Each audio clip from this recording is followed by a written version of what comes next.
মাঝে মাঝে আল্লাহ আমাদেরকে দুঃখ কষ্ট দিয়ে পরীক্ষা করতে চান, এগুলো আমাদের জন্য খারাপ নয়। এই দুঃখ কষ্ট বিপদ আমাদের কোমরকে সোজা করে, আমাদের পায়ের মাটিকে শক্ত করে, চিল্লায় বলেন ঠিক কিনা? প্রতিকূল পরিবেশে কিভাবে বাঁচতে হয় এই দুঃখ কষ্ট আমাদেরকে শিখায়। এজন্য মুমিন বান্দার বৈশিষ্ট্য হচ্ছে দুঃখ কষ্ট বেদনা জ্বালা এগুলোতে সে আপসেট হয় না, সে হাল ছেড়ে দেয় না, সে ভরসা রাখে একজনের উপর, চিল্লায় বলতে হবে তিনি কে? কারণ মুমিন জানে রাত্রি যত গভীর হয় অন্ধকার তমানিসা ভেদ করে সুবহে সাদিক হয়। মুমিন জানে গর্ভবতী নারীর পেটের ব্যথা যেই দিন বাড়তে থাকে ওই দিনই নতুন মেহমান আগমনের সময় ঘনাতে থাকে। মুমিন জানে তার জীবনে দুঃখ কষ্ট বিপদ যত বাড়তে থাকে সুখের দিন কাছে আসতে থাকে। এজন্য মুমিনের হারাবার কিছু নেই। ফা ইন্নামা আল উসরি ইউসরা, ইন্নামা আল উসরি ইউসরা। নবী হে, কষ্টের পরেই আছে আনন্দ, দুঃখের পরেই আছে সুখ। আপনি সমস্যায় পড়েছেন, ওই সমস্যার সমাধানও আছে না নাই? এই পৃথিবীতে এমন কোন সমস্যা আছে যেটা সমাধান নাই? কথা বলেন। সমস্যা তৈরি করেছে কে? আবার সমাধানও দিয়েছে কে? Allah doesn't create a lock without its key. Allah কখনো চাবি না বানাইয়া ওইটার তালা বানায় নাই। কথা কন। তালাও যেহেতু আছে ওই তালার চাবিও বানিয়েছে কে? মা আনজালাল্লাহু দাআন ইল্লা আনজালাল্লাহু লাহু শিফা। আল্লাহ দুনিয়ায় এমন কোন রোগ পাঠায় নাই যেই রোগের ঔষধ বানায় নাই, এমন কোন রোগ নাজিল করে নাই যেই রোগের কোনো চিকিৎসা বানায় নাই, হয়তো সেটা আবিষ্কার হয় নাই। অনেকে ক্যান্সারের কথা বলতে পারেন যে হুজুর ক্যান্সার এমন রোগ, এই ক্যান্সার তার নাই কোনো অ্যান্সার, কিন্তু বিজ্ঞানীরা বলতেছে এটারও অ্যান্সার আবিষ্কৃত হচ্ছে। সুবহানাল্লাহ কইবেন না? কিছু কিছু ক্ষেত্রে হয়েও গিয়েছে। এজন্য দুঃখের পরেই আছে সুখ, কষ্টের পরেই আছে আনন্দ। এই দুনিয়াটাই এরকম, কষ্টের পরই আনন্দ। দেখবেন তারাবির নামাজ 20 রাকাত পড়তে কষ্ট লাগে না? কোমরে ব্যথা, হাঁটুতে ব্যথা, কিন্তু 20টা রাকাত যখন শেষ করে মসজিদ থেকে বের হই একটা আনন্দ আছে না নাই? কষ্ট করে পরীক্ষার জন্য প্রিপারেশন নিলেন আপনি কয়েক মাস, কিন্তু ফলাফল যখন ভালো হয় তখন একটা আনন্দ আছে না নাই?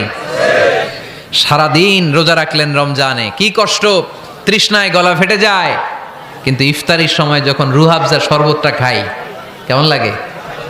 একটা আনন্দ আছে না নাই? এজন্য আল্লাহ বললেন فَإِنَّ مَعَ الْعُسْرِ يُسْرًا إِنَّ مَعَ الْعُسْرِ يُسْرًا। ও নবী, কষ্টের দিন মক্কায় অল্প কিছু দিন, মদিনাতে আনন্দের দিন অপেক্ষা করছে। আমাদের জীবনে যদি দুঃখ কষ্ট আসে আমরা ধৈর্য ধরবো, তাওয়াক্কুল করবো একজনের উপর, তিনি কে? কারণ আমরা বিশ্বাস করি কষ্টের দিন এটা চিরকালের জন্য নয়, সামনে আনন্দের দিন আমাদের জন্য সেট করে রেখেছে কে? তাহলে আমরা সূরাতুল ইনশিরাহ থেকে 3টা নেয়ামতের বর্ণনা শুনলাম, বিশ্বনবীকে কি সান্ত্বনা দেয়া হলো সেটা শুনলাম। এবার 2টা গাইডলাইন শুনে তাফসীর আমরা শেষ করব। শুনতেছেন? কষ্ট হচ্ছে তো উঠা বসা করতেছেন কেন? উঠলেন কারা কারা? শেষ করে দিব? দোয়া করে দেই। কি গাইডলাইন দিলেন শুনবেন? কে কে শুনবেন না হাত তোলেন।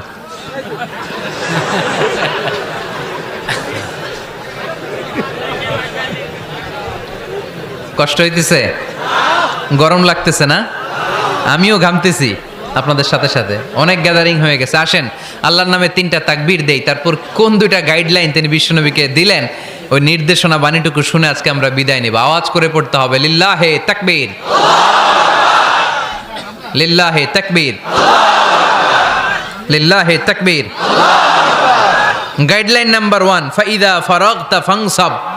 নবী আপনি যখন অবসর হন আপনি ইবাদতে মশগুল হন। ফানসাব ফিল ইবাদা, তাফসীর ইবনে কাসিরে এসেছে আপনি ইবাদতে মশগুল হন যখন আপনি অবসর পান। অবসর আল্লাহর দেয়া বড় নেয়ামত, এটা বিশ্বাস করেন? অবসর কিন্তু নেয়ামত।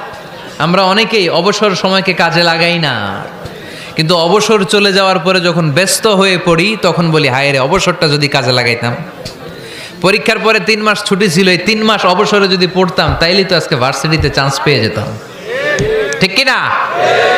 এজন্য বিশ্বনবীর আল্লাহ বললেন নবী ফাইদা ফারাগতা ফানসাব ওয়া ইলা রাব্বিকা ফারগাব। মাদানী জীবনে, মাক্কি জীবনে, দাওয়াতি কার্যক্রমের পরে, রাষ্ট্রীয় কার্যক্রমের পরে যখনই আপনি অবসর পাবেন তখনই আপনি ইবাদত করেন, তখনই বেশি বেশি আল্লাহর কাছে দোয়া করে। দোয়াটা খুব শক্তিশালী, কিন্তু আমরা অনেকে জানি না কি করে দোয়া করতে হয়। সিনসিয়ার দোয়া ইজ লাইক এ মিসাইল। আপনারা প্রায় পত্রিকায় শুনবেন আমেরিকা অমুক দেশে মিসাইল হামলা করেছে, শুনছেন? মিসাইল হামলা এমন হামলা, কত সেন্টিমিটার ব্যাগে যে কোন জায়গায় অ্যাটাক করবে, যেখানে মারার কথা ওখানে পড়বে। ঠিক দোয়াটা হচ্ছে মিসাইলের মতো। আপনি যদি দোয়ার মতো দোয়া করতে জানেন, ওই দোয়াটাও জায়গা মতো যে ভেদ করবে। চিল্লা এখন ঠিক কিনা? কিন্তু আমরা দোয়া করতে জানি না, কি করে দোয়া করতে হয় এটা জানি না। বিশ্বনবীকে আল্লাহ বললেন, নবী ফাইদা ফারাগতা ফানসাব, যখন আপনি অবসর হবেন তখন আপনি দোয়া করেন, আল্লাহর কাছে চান। বেশি বেশি চাইলে খুশি হয় কে? তার মানে প্রথম ঘোষণা হলো ফাইদা ফারাগতা ফানসাব। প্রথম নির্দেশনা হলো নবী, যখনই আপনি অবসর পাবেন ইবাদত করবেন এবং দোয়া করবেন, বেশি বেশি আল্লাহর কাছে চাইবেন। 2 নাম্বার দিক নির্দেশনা হলো ওয়াইলা রব্বিকা ফারগাব, সব সময় আপনি আপনার আল্লাহর দিকে মনোনিবেশ করবেন। বিপদে পড়লে ডাকবো কারে? আমাদের অসুস্থতাকে সুস্থতায় পরিণত করে দিতে পারে কে? চাকরির জন্য পাগল পারা, চাকরি নাই, চাকরির ব্যবস্থা করে দিতে পারে কে? বিদেশে যেতে মনে চায়, পাসপোর্ট দিয়ে রেখেছি, ভিসা নাই, ভিসা লাগাই দিতে পারে কে? কিন্তু আমরা দুঃখ, কষ্ট, বেদনা কিছু একটা হইলেই সবার আগে আল্লাহরে শেয়ার করার আগে ফেসবুকে শেয়ার মেরে দিই। আছে না নাই? আপনাদের ফেসবুকে অ্যাকাউন্ট আছে নাকি? কার কার আছে দেখি?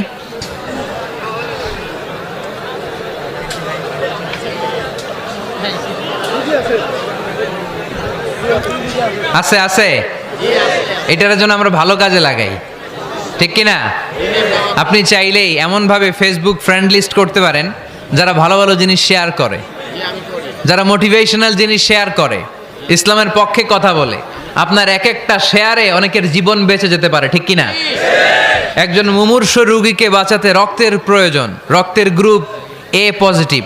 যারা রক্ত দান করতে আগ্রহী তারা এই নাম্বারে যোগাযোগ করুন। ফেসবুকে মাঝে মাঝে এরকম নিউজ আসে না নাই? আপনি just you put down in share, শেয়ারের মধ্যে একটা পুট করে দিলেন, একটু শেয়ার মেরে দিলেন, ছড়িয়ে পড়লো হাজার হাজার ফেসবুক ফ্রেন্ডদের কাছে। তাদের অনেকে ব্লাড দিতে আগ্রহী, সে তাড়াতাড়ি যেয়ে সেখানে ব্লাড ডোনেট করে আসলো। আপনার একটা শেয়ারের কারণে বেঁচে গেল অনেকগুলো প্রাণ। চিল্লা এখন ঠিক কিনা? রক্তদানের মতো শ্রেষ্ঠ ইবাদত হতে পারে? আমরা মনে করি শুধু জিকিরি ইবাদত, আমরা মনে করি শুধু নামাজি ইবাদত। রক্তদান, এক ব্যাগ রক্ত থেকে অনেক মানুষকে বাঁচানো যায়। এর মধ্যে আছে হিমোগ্লোবিন, এর মধ্যে আছে প্লাটিলেট, আছে প্লাজমা। রক্তে একটা উপাদান আছে প্লাজমা, নাম শুনছেন? আগুনে পোড়া রোগীকে বাঁচাতে এই প্লাজমা লাগে। হসপিটালের বার্ন ইউনিটে যেয়ে দেখবেন মানুষ কিভাবে চিল্লায়। নুসরাত নামে একটা মেয়ে মারা গেল না? এক বদমাইশের কবলে পড়ে মারা গেল না? তাকে আগুন জ্বালিয়ে দেওয়া হয়েছিল তার গায়ে, তার প্লাজমাগুলো জ্বলে গিয়েছিল। আগুনে পোড়া রোগীর যে কি কষ্ট, একটু দেখার জন্য হসপিটালের বার্ন ইউনিটে যাবেন, দেখবেন যে কি কষ্টে আছে তারা। এই প্লাজমাগুলোকে অনেক সেন্টিগ্রেড তাপমাত্রা নামিয়ে ঠান্ডা করে দেহে পুশ করা হয়। আপনার এক ব্যাগ রক্ত থেকে প্লাজমা আলাদা করা হবে, প্লেটলেটস আলাদা করা হবে, হিমোগ্লোবিন আলাদা করা হবে, শ্বেতকণিকা, লোহিত কণিকা আলাদা করে অনেকগুলো মানুষ বেঁচে যাবে। এজন্য ফেসবুক থাকাটা দোষের কিছু না, তবে ভালো কাজে আমরা ব্যবহার করব, ঠিক কিনা? আপনার ফেসবুক শেয়ারিং আপনার জান্নাতি বানাতে পারে, আর আপনার ফেসবুক শেয়ারিং আপনার জাহান্নামের লাকড়ি বানাতে পারে। চিল্লায় বলেন ঠিক কিনা? So the decision is yours. সিদ্ধান্ত আপনাকে নিতে হবে, আপনি কিভাবে করবেন। যে কোনো বিপদে ওয়াইলা রাব্বিকা ফারগাব, কোনো দিকে মনোনিবেশ না করে কার দিকে মনোনিবেশ করব? যে কোনো বিপদ আপদ ফেসবুকে শেয়ার করার আগে শেয়ার করব কার কাছে?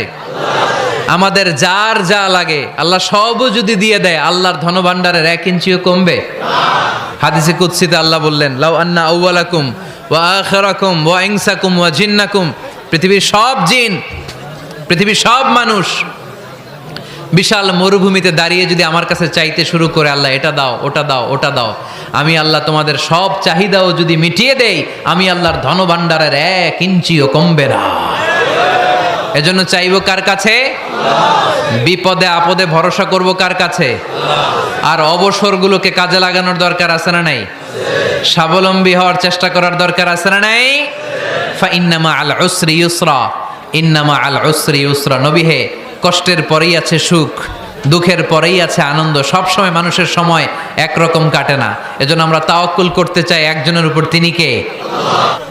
যখন তোমার মন খারাপ হয় তুমি সূরা ইনশিরাহ তেলাওয়াত করো, কেননা সূরা ইনশিরাহর ভেতরে আল্লাহ এমন মোটিভেশনাল কথা রেখে দিয়েছেন, এমন ইন্সপায়ারেশন রেখে দিয়েছেন, আপনি পড়লেই আপনার হৃদয়টা শীতল হয়ে যাবে। এই সূরাটাকে আমরা 3 ভাগে ভাগ করব। এই সূরার প্রথম 4 আয়াতে আল্লাহ তাআলা বিশ্বনবীর প্রতি কি নেয়ামত দিয়েছেন সেটার বর্ণনা করেছেন। প্রথম 4 আয়াতে নেয়ামতের বর্ণনা, তারপরের 2 আয়াতে বিশ্বনবীকে দিয়েছেন সান্ত্বনা, আর শেষ 2 আয়াতে দিয়েছেন দিক নির্দেশনা। খেয়াল করে শুনেন, প্রথম 4 আয়াতে তিনি দিয়েছেন নেয়ামতের বর্ণনা, পরের 2 আয়াতে তিনি দিয়েছেন আমার প্রিয় নবীকে সান্ত্বনা, আর শেষ 2 আয়াতে তিনি বিশ্বনবীকে দিয়েছেন নির্দেশনা। দেখি মনে রাখতে পেরেছেন কিনা? প্রথম 4 আয়াতে নেয়ামতের বর্ণনা, পরের 2 আয়াতে সান্ত্বনা, শেষ 2 আয়াতে দিক নির্দেশনা। তার মানে প্রথম 4 আয়াতে মার্সি এন্ড দ্য বাউন্টিজ, পরের 2 আয়াতে condolence and consolation, and finally শেষ 2 আয়াতে গাইডলাইন। তো আসুন আমরা দেখি কি সান্ত্বনা দিল, কি নিয়ামতের বর্ণনা দিল। আল্লাহ বললেন, আলাম নাশরাহ লাকা সাদরাক। নবী হে, আমি কি আপনার হৃদয়কে উন্মোচিত করে দেইনি? আমি কি আপনার বক্ষদেশকে প্রশস্ত করার মাধ্যমে সত্যকে আপনার সামনে তুলে ধরিনি? বিল ঈমান ও বিনূরিল কোরআন, কোরআনের নূর দিয়ে আর ঈমান দিয়ে আপনার হৃদয়টারে প্রশস্ত করে দিয়েছে কে? ফামাই ইউরিদিল্লাহু আন ইয়াহদিয়াহু ইয়াশরাহ সাদরাহু লিল ইসলাম। যাকে আল্লাহ হেদায়েত দিতে চায়, যাকে আল্লাহ হেদায়েতের পথের পথিক বানাতে চায়, তার জন্য, ইসলামের জন্য তার হৃদয়টাকে আল্লাহ খুলে দেন। বিশ্বনবীর হৃদয়টাও এরকম খুলে গেল। বিশ্বনবী টের পেলেন ইসলাম ছাড়া মানবতার মুক্তির আর কোনো সম্ভাবনা নেই। ইসলাম মানুষের মুক্তি নিশ্চিত করতে পারে। ইসলাম দিয়ে এই ঘুণে ধরা সমাজকে ঠিক করা যাবে। ইসলামকে যদি প্র্যাকটিস করা না যায়, তাহলে এই মজুদদারির যে সমস্যা বাংলাদেশে চলছে, এটাকে বন্ধ করা যাবে না। ইসলাম থেকে প্রেসক্রিপশন না নিলে চাঁদাবাজি বন্ধ হবে না, টেন্ডারবাজি বন্ধ হবে না, শুধু দুদকের অফিস থেকে বসে বসে দুর্নীতি দমন করা যাবে না। এজন্য ইসলাম থেকে প্রেসক্রিপশন নিতে হবে। আল্লাহ তাআলা বললেন, আলাম নাশরাহ লাকা সাদরাক। নবী হে, ইসলামের জন্য আপনার হৃদয়টাকে কি আমি খুলে দেইনি? সত্য কি আপনার সামনে আমি তুলে ধরিনি? আপনাকে আমি আলাম নাজআলকা আহলাল হিম্মা, আপনার কি হিম্মতওয়ালা আমি বানাইনি? ইসলাম যখন আপনার হৃদয়ে ক্লিয়ার, আপনি বিশাল শক্তির সামনে দাঁড়িয়ে হাজার মানুষের সামনে ইসলামের পক্ষে কথা বলবেন, আপনি কাউরে ভয় পাবেন না। চিল্লায় বলেন ঠিক কিনা? এজন্য আল্লাহ বললেন, আলাম নাশরাহ লাকা সাদরাকা ওয়া ওয়াদা'না আনকা বিজরাকাল্লাযী আনকাদা যাহরাক ওয়া রাফা'না লাকা যিকরাক। সুবহানাল্লাহ পড়েন। নবী, আপনার হৃদয়টাকে আমি ইসলামের জন্য প্রশস্ত করে দিয়েছি। আপনি একেবারে সুনিশ্চিতভাবে বুঝতে পেরেছেন, জানতে পেরেছেন যে মানব সমস্যার সমাধান আছে শুধু ইসলামের ভেতরে। কিসের ভেতরে? এজন্য আমাদেরকে ইসলাম মানতে হবে। কি মানতে হবে? ইসলাম মানবো কতক্ষণ দেহে প্রাণ থাকে? ইসলাম মানবো কোনখানে? সবখানে। উত্তর দেন, ইসলাম মানবো কতক্ষণ দেহে প্রাণ থাকে? ইসলাম মানবো কোনখানে? রাজি আছেন নাকি ভাগাভাগি করবেন? কিছু ইসলাম, কিছু মন মতো। মসজিদ, মাহফিল, মাদ্রাসা ইসলাম, আর গোটা দুনিয়াটা মন মতো। এরকম ভাগাভাগি করা যাবে না। খবরদার। ইসলাম মানবতার মুক্তির সোপান। বিশ্বনবী এটা নিশ্চিত হলেন। বিশ্বনবীর হৃদয়টারে উজালা করে দিল কে? আলাম নাশরাহ লাকা সাদরাক। হে নবী, আপনার হৃদয় কি আমি খুলে দেইনি? হৃদয় খুলে দেয়া মানে হৃদয়ের মধ্যে হিম্মত তৈরি করে দেয়া। সাইয়েদনা মুসা আলাইহিস সালাম এই দোয়াটা আল্লাহর কাছে করেছিলেন, রব্বি শরাহলি সাদরি ওয়া ইয়াসসিরলি আমরি। আল্লাহ, আমার কাজ সহজ করেন, আমার হৃদয়টারে আপনি খুলে দেন। সাইয়েদনা মুসা আলাইহিস সালাম আল্লাহর কাছে চেয়েছেন আল্লাহ যেন হৃদয় খুলে দেয়, কিন্তু আমার নবী চাওয়ার আগেই আমার নবীর হৃদয়টারে খুলে দিয়েছে কে? আল্লাহ। আবার অনেক মুফাসসিরিনে ইকরাম বলেছেন, এখানে শারহে সাদর দ্বারা শাক্কু সাদর উদ্দেশ্য, মানে সিনা চাক। আমার নবীর জীবনে পুরো জিন্দেগিতে 3 বার সিনা চাক হয়েছিল। কয়বার? 3 বার। সিনা চাক মানে বক্ষ বিদীর্ণ করা, ইংরেজিতে বলে ওপেন হার্ট সার্জারি। কি বলে? আপনাদের এই এলাকায় কারো হয় নাই? শুনছেন না এটা? ওপেন হার্ট সার্জারি, গলা থেকে নাভি পর্যন্ত একেবারে কেটে ফেলে। বিশ্বনবীকে এবার 3 বার এভাবে ওপেন হার্ট সার্জারি করা হয়েছে। একবার যখন বিষ্ণু ঈসা ইসলাম বনু সাদ গোত্রে ছিল তখন, দ্বিতীয়বার যখন কোরআন নাজিল হবে তার আগ দিয়ে তখন, 3 নম্বরে বিষ্ণু ঈসা ইসলামকে যখন ঊর্ধ্ব জগতের অনেক দামি দামি জিনিস দেখানো হবে ওই মেরাজ রজনীর সময়টাতে, তখন কোন সুবহানাল্লাহ। বিষ্ণু বললেন, আমি উম্মে হানির ঘরে শুয়েছিলাম, আমাকে ছাদ 2 ভাগ করে ছাদের উপর দিয়ে নিয়ে হাতিমে কাবাতে শুইয়ে দেয়া হলো, গলা থেকে নাভি পর্যন্ত ছিঁড়ে ফেলা হলো, আমার হৃদয়টাকে বের করে জমজমের পানি দিয়ে ক্লিন করা হলো, আমার হৃদয়ে জ্ঞান, আমার হৃদয়ে ঈমান আর প্রজ্ঞা দিয়ে পরিপূর্ণ করা হলো। অনেক মুফাসসিরিন একরাম বলেছেন, আলাম নাশরাহ লাকা সাদরাক মানে হচ্ছে, হে নবী আমি কি আপনার বক্ষ বিদীর্ণ করি নাই? কেউ কেউ বলেছেন এটা দ্বারা উদ্দেশ্য হচ্ছে বিশ্বনবীর বক্ষ বিদীর্ণ করার মধ্য দিয়ে বিশ্বনবীকে আল্লাহ তাআলা ব্রড মাইন্ডেড বানিয়েছেন। সুবহানাল্লাহ পড়েন। বিশ্বনবী কি ন্যারো মাইন্ডেড ছিলেন? কি ছিলেন? জোরে বলেন, আরো জোরে। ব্রড মাইন্ডেড, উদার, আকাশের মতো বিশাল, সাগরের মতো বিশাল, পাহাড়ের মতো সুউচ্চ ছিল বিশ্বনবীর হৃদয়, ঠিক কি না? শুধু মুমিনদের জন্যই বিশ্বনবীর হৃদয়ে মায়া ছিল না, কাফেরদের জন্য মায়া ছিল। সুবহানাল্লাহ পড়েন। রাহমাতাল লিল আলামিন, আমার নবী কি ছিল? সবাই বলেন, ওমা আরসালনাকা ইল্লা রাহমাতাল লিল আলামিন। I have sent you as a mercy for the entire universe. নবী হে, আমি আপনাকে গোটা বিশ্বের সবার জন্য রহমত করে প্রেরণ করেছি। রাহমাতাল লিল আলামিন, আল্লাহ এখানে চাইলে বলতে পারতেন রাহমাতাল লিল মুসলিমিন, নবী আপনি শুধু মুসলিমদের জন্য রহমত, এটা বলছে? নবী আপনি শুধু মুত্তাকিদের জন্য রহমত, বলছে? চাইলে বলতে পারতেন নবী আপনি শুধু রাহমাতাল লিল মুসল্লিন, যারা মসজিদে যায় মুসল্লি নামাজ পড়ে তাদের জন্য রহমত, বলেছে? কি বলছে? রাহমাতাল লিল আলামিন, I have sent you as a mercy for the entire universe, গোটা বিশ্বের জন্য আপনি রহমত। সুবহানাল্লাহ পড়েন। সবার জন্য রহমত, সবার জন্য হৃদয় দিল দরিয়া। এজন্য তিনি ছিলেন ব্রড মাইন্ডেড, কখনো মানুষের ক্ষতি করতে চাইতেন না। এমনকি যুদ্ধের ময়দানে যেখানে আপনি প্রতিপক্ষকে আঘাত করবেন সেখানেও বিশ্বনবী ক্ষয়ক্ষতিকে মিনিমাইজ করার ট্রাই করতেন। তিনি যখন খায়বার দুর্গে আক্রমণ করবেন তার মিলিটারিকে, বিষ্ণু ঈসা ইসলাম মিলিটারিকে 5 ভাগে ভাগ করতেন। 5 ভাগে ভাগ করতেন। কি কমান্ডার ছিলেন তিনি! এক ভাগের নাম মুকদ্দমাতুল জাইশ, ফ্রন্ট উইং।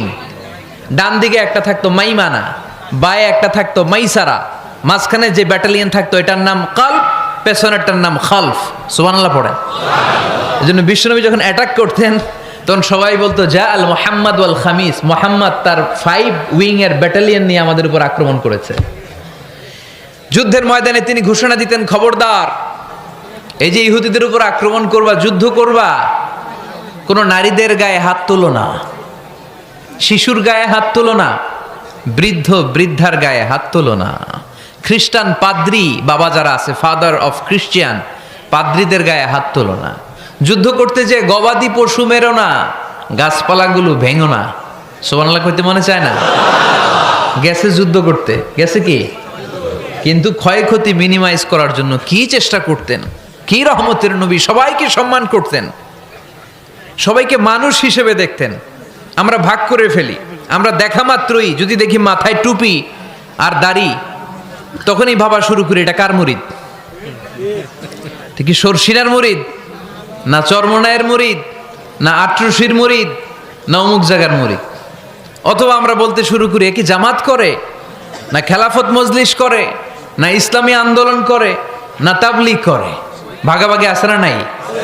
কিন্তু আমরা তাকে মানুষ হিসেবে দেখি না। আগে দেখতে হবে মানুষ। আপনার চোখ দিয়ে যা দেখবেন এগুলো মানুষ, এগুলো সবাই মানুষ। বিশ্বনবী মানুষ হিসেবে সবাইকে ট্রিট করতেন। সাহাবাদেরকে নিয়ে বিশ্বনবী বসে আছেন, একটা লাশ নিয়ে যাওয়া হচ্ছে, লাশ দেখে বিশ্বনবী দাঁড়িয়ে গেলেন। সাহাবারা বললেন, ইয়া রাসূলুল্লাহ আপনি দাঁড়ালেন যে? ইন্নাহু ইয়াহুদি, এটা ইহুদির লাশ। ইন্নাহু ইয়াহুদি, এটা তো ইহুদির লাশ, বসেন, দাঁড়াইলেন যে? বিষ্ণু বললেন আওয়ালাইসাত নাফসান, এটা কি মানুষ না? সুবহানাল্লাহ পড়বেন না? আওয়ালাইসাত নাফসান, হোক না ইহুদি, হোক না খ্রিস্টান, হোক না আস্তিক আর নাস্তিক, এটা কি মানুষ নয়? সে মানুষ। সবার উপরে মানুষ সত্য, তাহার উপরে নাই। মাখলুকাতের মধ্যে সবচাইতে বেশি শ্রেষ্ঠতম হচ্ছে মানুষ। বিশ্বনবী সবাইকে মানুষ হিসেবে ট্রিট করতেন। এজন্য বিশ্বনবী হচ্ছেন সবচেয়ে বেশি ব্রড মাইন্ডেড, মানে খোলা মনের, বড় মনের, দিল দরিয়া, ন্যারো মাইন্ডেড ছিলেন না। আমরা ন্যারো মাইন্ডেড, আমরা অল্পতে ঝগড়া বাঁধিয়ে দেই, আমরা অল্পতে অন্যকে গালমন্দ করি, আমরা অল্পতে ভাগাভাগি করি। ভাগাভাগি করবেন না, সহজ করে ইসলামকে উপস্থাপন করুন। আর দিন ও ইউসরুন লা উসরা ফি। আমার প্রিয় ফরিদপুরের ভাইয়েরা, দিন সহজ, এটার মধ্যে কাঠিন্যতা নাই। আমরা এটারে কঠিন বানাইছি।